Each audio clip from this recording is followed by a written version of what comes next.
High, welcome to my 34 mini blog. আজ 21 জুলাই, শ্রাবণ মাসের প্রথম সোমবার। সকাল সকাল বেরিয়ে চললাম জল ঢালতে খানাকুলের ঘণ্টেশ্বর মন্দিরে। খুব ভিড় হয়, তাই ভোর ভোর উঠে চলে গেছিলাম। আর আমাদের এখানে বন্যা তো এখনও কমেইনি।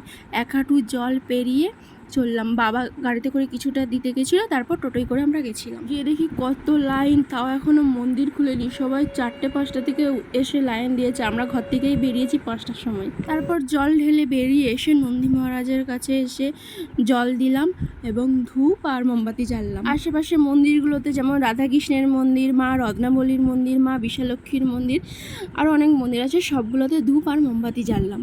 বাড়ি যাওয়ার সময় রাস্তায় আসতে আসতে দেখলাম কত ভক্ত লাইন দিয়ে যাচ্ছে। দেখতে খুব সুন্দর লাগছে। ওরা সবাই ঘরে ঘাট থেকে জল ডুবিয়ে ঘণ্টেশ্বর মন্দিরে যাচ্ছে। জল ঘাঁটতে ঘাঁটতে যাচ্ছি, কি মজা। আর এদিকে অনেকের অবস্থাটা দেখো, জলে পা দেবে না, ওই জন্য ওরকম করছে। শেষমেশ সহ্যেঠুর কোলে উঠে বললো। ওর মায়েদের সঙ্গে যাচ্ছিল, রাস্তায় দেখা হলো আমাদের সাথে।